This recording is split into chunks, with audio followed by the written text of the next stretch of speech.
Hi guys, I'll be discussing the endo task in detail and I will tell you how I did it and what things I followed. So, endo task would be asked on a tooth 1/6 or 2/6, and this is how a tooth looks like. Okay, so it's hollow from inside, from within, and the structure is nice. In the exam, the quality of the tooth is even better.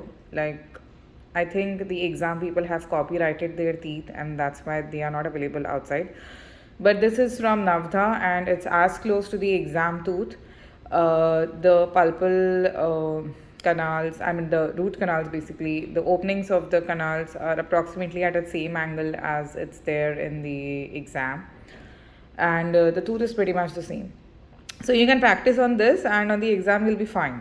So if you see this tooth and see the RCO that is done, so how much time you are supposed to take for this task? Max 30 minutes. Like if you are really good in practice, you'll finish in 20 minutes, but max 30 minutes. And I'll tell you the which burrs you are supposed to use. So I use maximum 3 burrs for this. One is a very small round burr which is available in the exam. You know what a round burr is like, right? And then the main burr that I use, I'll come to it and I'll tell you why I use that. So this is how the cavity is supposed to look like at the end of it. Hmm? It's so tiny. I have like I bought loop lights. I already had a loop and I need it for this task. Otherwise, it's really difficult. Not that you can't do it with your naked eyes, but having a loop really makes a huge difference. And I also bought additional loop lights just to have a better look, because right now still you can see the whitishness of the chamber, but in the exam, since this is covered like this, it really becomes difficult to have a look inside. Still, the light is passing through, but in the exam everything is covered like this. Now you see, because it's in the jaw and you really cannot see inside, though the exam light is good, but when you'll be practicing in your clinic, you may or may not have a brighter light. So having a loop light makes all the difference. So to start with, the aim of this task is that you should get a really nice shape. So I'm going to zoom in this video so you have a better look. Yeah, there you go. The aim of this task is you should not have any roof left. I'll tell you where the roof comes, and you should not over prepare it. Like, it should have a good shape, and your probe, this probe, should go at a straight line to the canal. Like, there should not be a bend in the probe. So this is going straight in this canal, this is going straight in that canal, and this is going straight out here. Okay, so once you achieve this, you're good. And I don't know how to show you the walls of the preparation. You see, they should be like really smooth with no gauging and no dents inside. It should be like flat. So you should take an explorer and you should like move your instrument, and it should come out in one go. It should not get a catch anywhere. So this is how you will assess your own task. Yes, you'll have to burn a lot of money to practice, but once you get the practice and the right technique of doing it, you'll be good.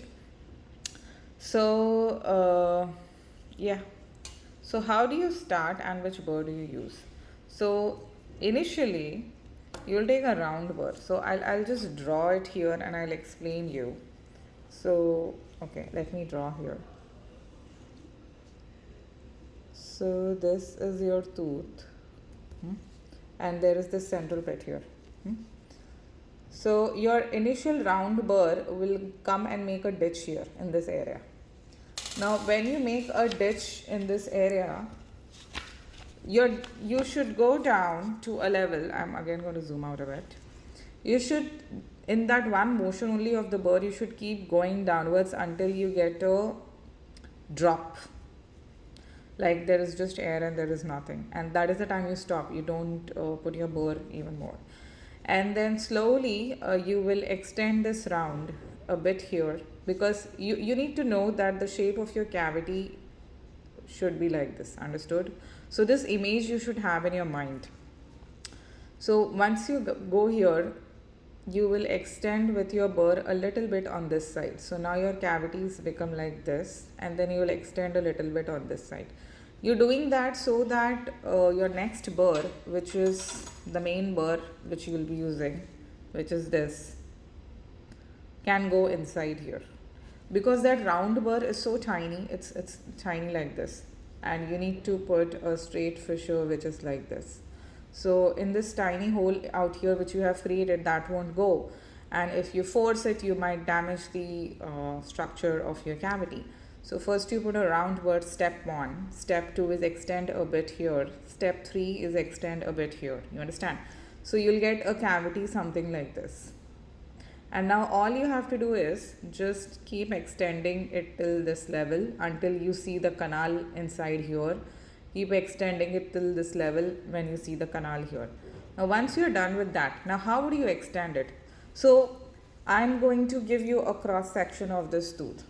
So this is the occlusal view.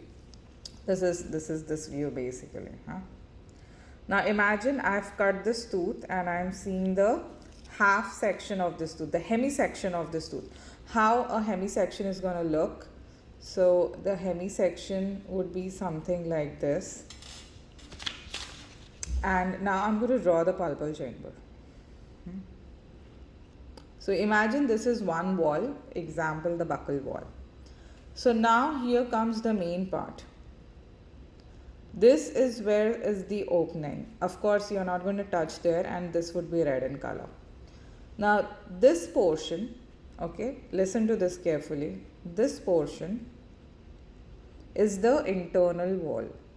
From now on we are going to call this as an internal wall, and you are not supposed to touch this wall at all, and this should be not touched. It should not have any dent on it.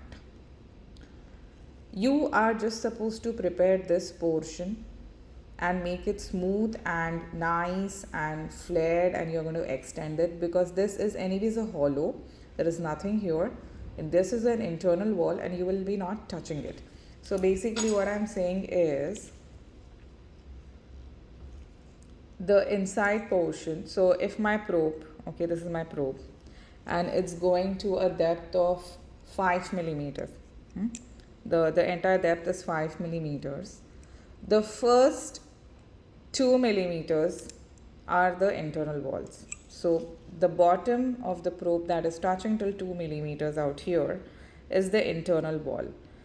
I am just supposed to prepare till this portion, that is from this bigger band, a smaller band and a little smaller band here. I will not touch between these two portions of the wall.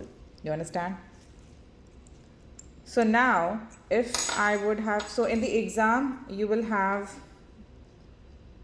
a straight burr which would be of 5 millimeters in height, and this you would be using for your crown preps, okay? And there would be another straight burr like this. This would be 3 millimeters in height, okay? There is a longer straight burr. Let me show you a longer straight fissure one. Let me see if I have one out here. Yeah, I do. So this is a longer straight fissure in the exam and this is the shorter one. You see the difference? I will not choose this. Why? Because what will happen, since I'm working in indirect vision and I put the complete burr inside like this to prepare, I'm going to touch my internal wall no matter what. This will go straight and hit the floor. This can also go and hit the floor, of course, if I'm going to put inside. But how will I know that I will not be hitting the floor? So here comes the tip. You see this neck of the burr. So this burr length itself is 3 millimeters. This is the neck of the burr. When you will put the burr, make sure that you can see the neck. Because if you can see the neck, that means you have just gone inside 3 millimeters. If you can't see the neck, that means you have hit the floor and invariably you will be touching the inside. So what I'm trying to say is, when you'll insert this burr, make sure the neck of the burr is still outside and you can see it. So no matter what you prepare, you will never touch this area. But if you start preparing with any longer burr and you are like completely absorbed in the preparation and you're not seeing the neck of the burr, you can go inside and then you will touch this area. And once this area is touched and there is a dent, there is no way you can repair it. Like, see, minor roughness over the internal wall will is allowed and it will put you in a satisfactory or max borderline. It's not unsatisfactory. But if there is a major dent out here, then I don't know what they will do, So why give them a reason to mark you down? Might as well just stay in this area. And to stay in that area, don't take a risky weapon like this. Take the smaller weapon. And make sure the neck of the burr is always outside. So you will just clean this area only, right? So the roof always will lie at this junction. So you have to make sure that this gets flushed. There should not be serrations like this or an extra roof like this. So what will happen if you have prepared till this and this is anyway straight? When you will put an explorer out here, it will get caught in this serration. So you have to make this straight. So to make it straight, you can use a yellow colored polishing burr. You know those tapered burrs? I'll tell you in the exam which one they have. I don't have it right now, but I will show you the design of it. So that burr is like this and it has a yellow band on it. So what you do is you should take this, you should put it to this level and just very gently move it. Or you can take an Endo Z burr. Endo Z burr is like a carbide burr with a non-cutting edge here. Yeah, Endo Z is like this with a non-cutting edge. You can also use that and gently flatten out this area so you're not cutting anymore. So I hope this tip helps. Again, use a round burr first, step 1. Step 2, go here. Step 3, go here. Make a cavity like this. Then start using this one. And make sure that you're going only till this level. And the neck of the burr is always outside, like you should be able to see. Right? Like this. Yeah. It should not be like completely inside. The neck has to be seen. And then you gently. Now, in the exam, their foot control. I'll tell you what. So, if this is the foot control, there is the paddle here. If you take the paddle to the right side, it works on the highest speed. If you take on the left side, it will work at a slow speed, and this is the medium speed in the between. You should never take the pedal to the right. Never use it on a high speed because the teeth are soft. Like they'll be cut really faster and you would be out of control. Don't take it complete to the left also because it's too slow and as in it's not a good speed to work with. The medium speed is the best, but in Endo, I used the medium speed and a bit of the left speed. But in your normal clinical scenario, you may not have a pedal like this. So what you do is, you should not press the foot pedal completely down. You should press it midway so that the water is just about to start but has not completely started, There'll be a annoying sound coming from the machine, but that is the way you're supposed to work with it. If you go with a high speed, you'll keep on damaging your teeth and you'll be out of control. And make sure in the start you take at least 30 minutes to finish this task. This is the task which will wear out your eyes, It becomes really difficult to see.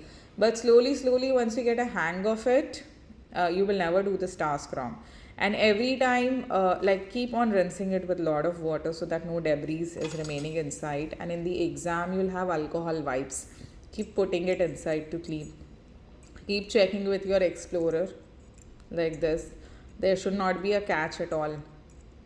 If you find a catch anywhere, smoothen that area. You should not overextend, you should not underextend. So just make sure everything is right. So this is the Endo task for you. I hope this helped. You will surely get this burr, buy this burr just for this task purpose. You will be using this burr only for this task. And you might use this for your caries also, but I have not used this for caries. But Endo, yeah, definitely. So it's a good burr. And let me know if you found the tips helpful and it helped you, or were you already following this method while doing it. Let's help as many people as possible. Blessings also work. Sometimes you have done all your hard work that you could, but blessings is what makes you lucky, you know. A lot of people say best of luck for your exam. That luck factor comes when you spread the goodness and kindness with genuine intent. So people bless you from their heart. So yeah, let me know if this was helpful, and you can share your tip also if you have a good one. Like, this is what I know and this is what I did. So yeah, have a nice day. Bye bye.